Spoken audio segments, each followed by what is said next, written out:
Chapter 31. At that time, says Yahweh, I will be the God of all the families of Israel, and they will be my people. Yahweh says, the people who survived the sword found favor in the wilderness, even Israel, when I went to cause him to rest. Yahweh appeared of old to me, saying, Yes, I have loved you with an everlasting love. Therefore I have drawn you with loving kindness. I will build you again, and you will be built, O Virgin of Israel.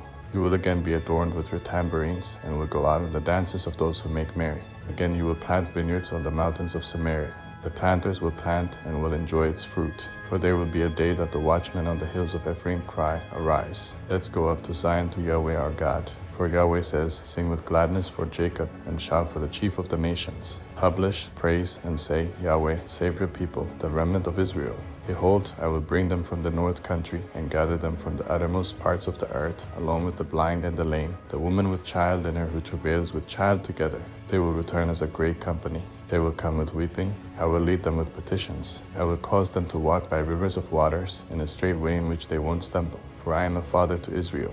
Ephraim is my firstborn. Hear Yahweh's word, you nations, and declare it in the distant islands. Say, He who scattered Israel will gather him, and keep him as a shepherd does his flock. For Yahweh has ransomed Jacob, and redeemed him from the hand of him who was stronger than he. They will come and sing in the height of Zion, and will flow to the goodness of Yahweh, to the grain, to the new wine, to the oil, and to the young of the flock and of the herd. Their soul will be as a watered garden. They will not sorrow any more at all. Then the virgin will rejoice in the dance, the young men and the old together, for I will turn their mourning into joy, and will comfort them, and make them rejoice from their sorrow. I will satiate the soul of the priests with fatness, and my people will be satisfied with my goodness, says Yahweh. Yahweh says, a voice is heard in Ramah, lamentation and bitter weeping, Rachel weeping for her children. She refuses to be comforted for her children, because they are no more. Yahweh says, refrain your voice from weeping, and your eyes from tears, for your work will be rewarded, says Yahweh. They will come again from the land of the enemy. There is hope for your latter end, says Yahweh. Your children will come again to their own territory. I have surely heard Ephraim grieving thus. You have chastised me, and I was chastised as an untrained calf. Turn me, and I will be turned, for you are Yahweh my God. Surely after that I was turned. I repented. After that I was instructed. I struck my thigh. I was ashamed, yes, even confounded, because I bore the reproach of my youth. Is Ephraim my dear son? Is he a darling child? For as often as I speak against him, I still earnestly remember him.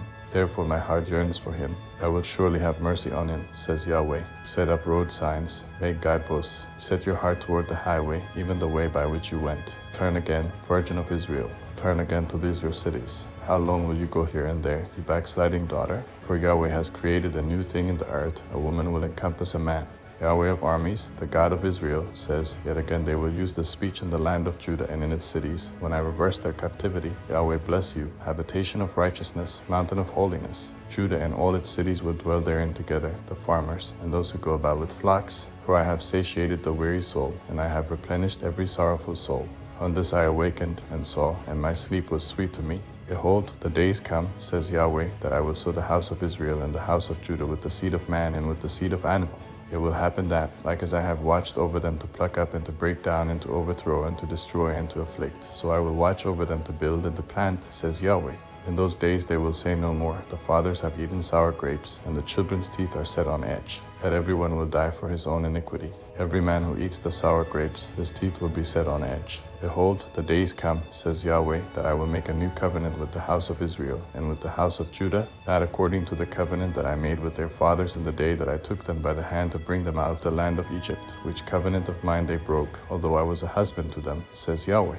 But this is the covenant that I will make with the house of Israel after those days, says Yahweh. I will put my law in their inward parts, and I will write it in their heart. I will be their God, and they shall be my people. They will no longer each teach his neighbor, and every man teach his brother, saying, Know Yahweh, for they will all know me, from their least to their greatest, says Yahweh. For I will forgive their iniquity, and I will remember their sin no more. Yahweh, who gives the sun for a light by day, and the ordinances of the moon and of the stars for a light by night, who stirs up the sea so that its waves roar, Yahweh of armies is his name, says, If these ordinances depart from before me, says Yahweh, then the offspring of Israel also will cease from being a nation before me forever. Yahweh says, If heaven above can be measured, and the foundations of the earth searched out beneath, then I will also cast off all the offspring of Israel for all that they have done, says Yahweh. Behold, the days come, says Yahweh, that the city will be built to Yahweh from the tower of Hananel to the gate of the corner. A measuring line will go out further straight onward to the hill Gad, and will turn toward Go. The whole valley of the dead bodies and of the ashes, and all the fields to the brook Kidron, to the corner of the horse gate toward the east, will be holy to Yahweh. It will not be plucked up or thrown down any more forever.